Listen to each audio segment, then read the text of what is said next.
Welcome to মুনমুনের classroom. দেখো 20 গ্রাম set 5 করছি, 20 গ্রাম CACO আর 20 গ্রাম HCL. এখানে CaCO3 হচ্ছে আমার লিমিটিং রেজেন্ট। তাহলে বিক্রিয়াটা কি হবে? CaCO3 plus 2HCl arrow CaCl2 plus CO2 plus H2O। এইখানটায় দেখো 100 গ্রাম CaCO3, এটা হচ্ছে 73 গ্রাম HCl, এসে তৈরি হচ্ছে এটা 22.4 আর তৈরি করছে। এই তিনটা আমার লাগবে। এবার দেখো আমার এই যে 20 গ্রাম, মানে প্রত্যেকটাকে দেখে 5 ভাগ গুণ আছে, 5 দিয়ে ভাগ করলে পেয়ে যাবো। তাহলে এক এক করে দিই। কতটা আমাকে এই রয়েছে CO2 আয়তন, এটা হবে 22.4/5, দ্যাট মিনস 4.48। কতটা HCl লাগবে? HCl লাগবে হচ্ছে আমার 73/5, তার মানে আসবে হচ্ছে 14.6। তাহলে HCl উদ্ভিদ হবে কত? 20 মাইনাস এটা মাইনাস 14.6, 14.6।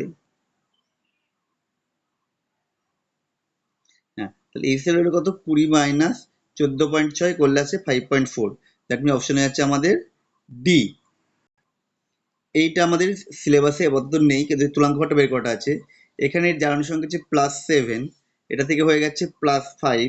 5-এর পরিবর্তন, তাহলে আণবিক গুরুত্ব থেকে 5 দিয়ে ভাগ করে এটা আসবে 31.6।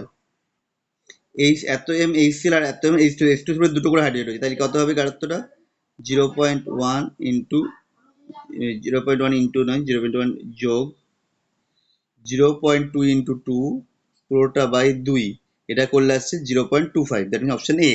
পরেরটার ফর্মুলা দেখো, পরেরটার ফর্মুলা হচ্ছে lambda equal to 1/λ equal to R into 1/n1 square minus 1/n2 square.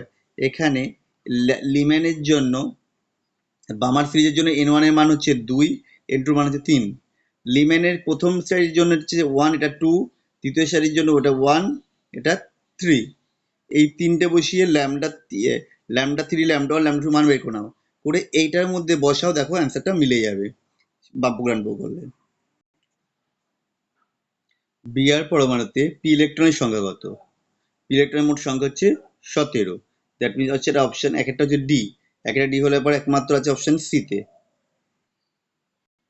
আচ্ছা, CO2 প্লাস অযুগ্ম ইলেকট্রন, এর ইলেকট্রন বিন্যাস হচ্ছে 3d4। অযুগ্ম ইলেকট্রনের সংখ্যা তাহলে কত হচ্ছে?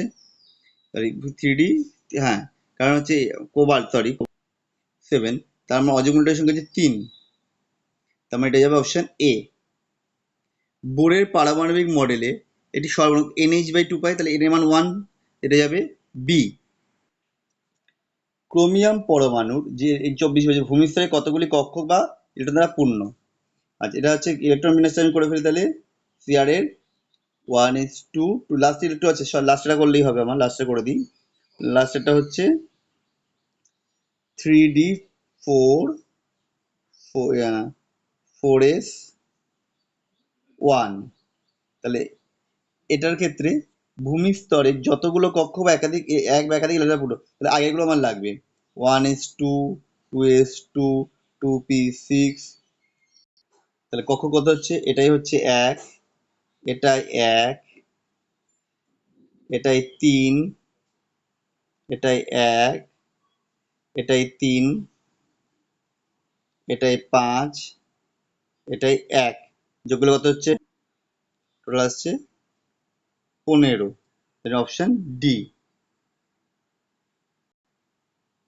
সিএল এর কতগুলো এটা হচ্ছে n+l 3, এটা হবে তো 8টা আছে। n+l মানে হচ্ছে 3s2p, এই টোটাল ইলেকট্রন সংখ্যা জানতে চেয়েছে। পিতে আছে 6টা আর এফে আছে 2টো, 6 আর 2 8টি। কে এবং সি উভয়েরই চৌদ্দ এস কক্ষে একটি করে ইলেকট্রন আছে, এটা সঠিক। এটা উভয় এস ব্লক মূল, ভুল। এটা পটাশিয়াম এস ব্লক মূল হলো, কপার হচ্ছে ডি ব্লক মূল, তাহলে প্রথমটা ভুল। সি এর পরিবর্তন জানাচ্ছেন 1 আর 2 দেখা অবশ্যই, কিউ প্লাস কিউপিক, তার মানে এটা যাবে এ সঠিক নয়, কিন্তু আর সঠিক, অপশন ডি।